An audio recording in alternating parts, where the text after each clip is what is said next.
Mensaje del Señor Jesús. El gran peligro que corre la Iglesia Católica. Buenos Aires, 26 de enero de 2019. Argentina. Hijito mío, no importa lo que digan sobre este escrito, anota sin temor alguno lo que dictaré. Es para el bien de mi Iglesia. Seré breve, daré los detalles necesarios que debe saber mi pueblo. Ante el peligro que corre mi Iglesia no me extenderé demasiado. Mi Iglesia, transita un camino de grandes luchas internas y externas, comandadas por el propio Satanás, mediante sus fieles soldados que a través de los años ingresaron en su seno como un virus, contaminando con toda clase de engaños a los que la componen, desde el clero y toda la feligresía. Ahora se dispone a dar su golpe mortal a la cabeza de ella, al capitán de la barca, al papado. Son mis propios pastores y ovejas los que caen en grandes divisiones y contiendas, haciendo el trabajo que tanto Satanás desea llevar a cabo. Desde las propias filas ponen en duda la veracidad de mi vicario. Desde la profundidad se pensó cómo destruir al Papa, y colocar en su lugar uno que sea acorde a lo que busca el mundo. Un impostor que usurpe el trono de Pedro, y luego transformar mi Iglesia y dedicarla a los demonios, toda clase de suciedad y podredumbre. Yo soy el Señor y la Iglesia misma. En mí no hay división, todo reino dividido va a la derrota segura. Donde hay contiendas está la presencia de las tinieblas. Tal como ha dicho mi madre a tantos mensajeros a través de los años, será salvada por los laicos, y no por sus pastores. Será salvada por los cimientos que no se ven a los ojos humanos, por aquellos que trabajan y oran en silencio, sin protagonismo en el mundo.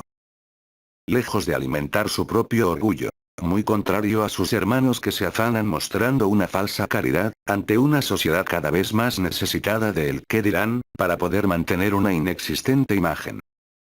La masonería, en su largo trabajo y espera, fue socavando la defensa de mi Iglesia, y lentamente, en algunos momentos lo hizo más rápido. Una vez vencida fue caminando segura y sin demora, hacia los niveles más altos de la jerarquía eclesiástica. Hoy está lista para dar su golpe mortal, expulsar a quien interrumpe y entorpece sus planes. El Papa Francisco. El Papa Benedicto XVI, por mi pedido, en un movimiento maestro, retrasó los planes de los enemigos de la Iglesia Católica, al renunciar, y colocando a un sucesor que mantendría el rumbo de la barca hasta aguas calmas, y costas de arenas blancas. Las tinieblas gritaron de odio y desesperación, pero estas no descansaron. Buscaron otro plan, y ahora desean llevarlo a cabo. El demonio, con astucia confundió las mentes de las propias filas y eclipsó las miradas para que no descubran el engaño que había trazado.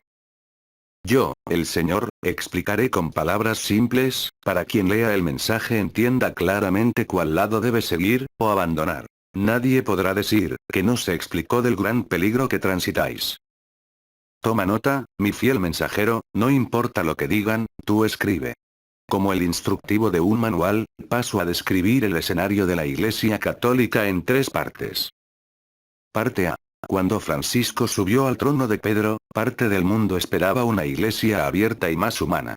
Pero dentro de esa humanidad, muy escondido estaba la serpiente con toda clase de acciones pecaminosas. El liberalismo. Se esperaba que ya no fuera tan rigurosa la acusación del pecado, y los sacramentos sean suministrados sin los cuidados y miramientos que se deben tener. Esperaban una iglesia más flexible. Del mundo. Parte B. Otros, esperaban que con el nuevo Papa se volvieran a las tradiciones con mayor fuerza y rigor, donde la iglesia solo fuera para selectos, los tradicionalistas. Conservándola solo para una élite, donde sus miembros solo puedan pertenecer, cumpliendo los requisitos de las tradiciones de la Iglesia, dejando fuera de ella a tantas almas a la merced de la noche.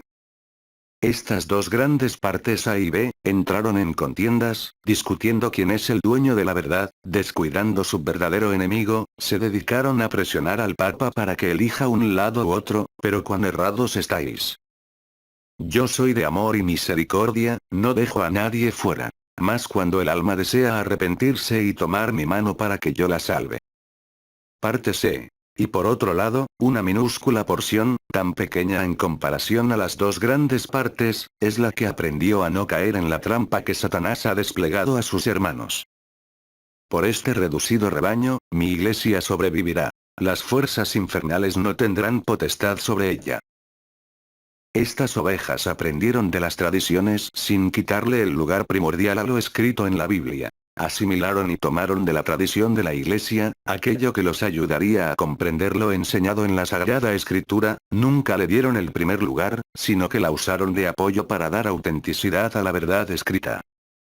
Teniendo la visión más clara, van en búsqueda de aquellas almas que se alejaron de las filas católicas por diferentes motivos, y lo hacen con un corazón amoroso y misericordioso. Siempre con el aliento del perdón, enseñando dónde está el error que os llevó a caer e indicando cómo retornar al redil con un corazón contrito.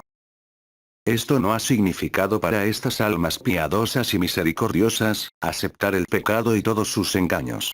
Al contrario, son determinantes en la corrección sin dejar lugar al pecado, lo aborrecen, enseñan a sus hermanas que deben romper toda alianza con el error, cuáles son las consecuencias de seguir unidos al pecado, y si desean liberarse de la esclavitud, cuáles son las ganancias que les esperan. Son firmes y suaves a la vez. Ya tenemos identificadas en escuetas definiciones, a las partes que integran a mi iglesia. Ahora voy a explicar cómo dos de las tres partes trabajan para las tinieblas, quizás muchos sin darse cuenta. El demonio enceguecido por su propio orgullo ha desechado a la tercera parte, la más pequeña. La considera irrelevante y carente de amenaza para sus planes. ¡Qué equivocado está! Por este pequeño rebaño se sostiene al Papa, y a mi iglesia, con sus oraciones incesantes a Dios Altísimo.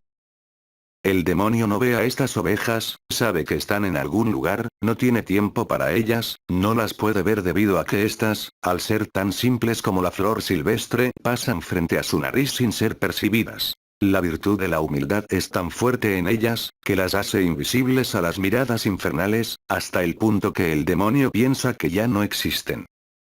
En estos días tan cruciales para mi iglesia, las partes más numerosas, tradicionalistas y liberales, presionan al Papa con más determinación hacia cada sector. Los primeros dicen que es un Papa que trae el error, que no se apega a las tradiciones de la iglesia. Muchas de ellas viciadas por la mano del hombre. Pero se olvidan de las enseñanzas divinas.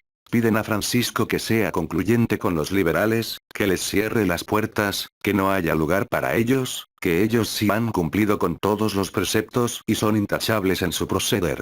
Hipócritas. Parecéis a los fariseos y los sacerdotes de Israel, que se jactan de cumplir la ley pero se olvidan de las enseñanzas de Dios.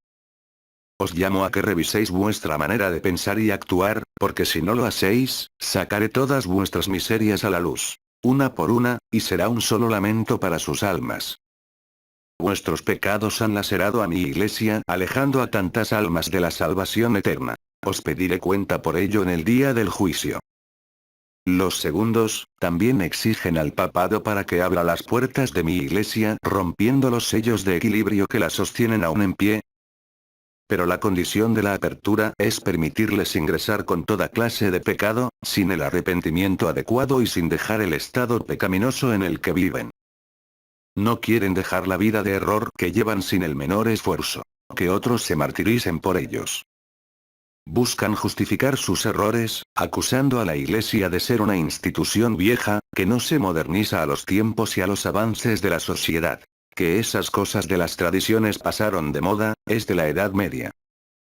Ahora se busca el amor de la humanidad, y no la de Dios. Dicen que mi iglesia es una iglesia de un Dios malo y severo, por lo tanto buscan a un Dios más permisivo, un Dios que todo lo permita. Han confundido la palabra misericordia con permisividad. Cuán errados estáis, mis niños. No puede convivir la mentira con la verdad, la suciedad con lo limpio. No puedo permitir que hagáis de mi iglesia un corral de barro y suciedad. ¿Qué haréis cuando pida cuentas de vuestras obras? No tendréis excusas. Seré tan severo con ustedes en el día del juicio como los primeros, porque arrastraron a tantas almas a la perdición eterna. Arrepentíos que el tiempo se acaba. Ambas partes hoy se sienten decepcionadas por el Papa, dicen que no cumplió con sus expectativas, pero no se dan cuenta que fue enviado a salvar lo poco bueno que ha quedado de mi iglesia. Ya que se ha permitido que el enemigo ingrese y saquee sus bienes más preciados, las almas. Por mi mandato, fue elegido para que la misericordia llegue a todas las almas, a todas, que todo el mundo tenga la oportunidad de ser alcanzada por ella y con tan solo estirar la mano obtener la salvación eterna. Es por eso que Francisco adelantó el año de la misericordia, para evitar que mi iglesia sea destruida totalmente. Ahora, llega el tiempo final del trabajo de Francisco.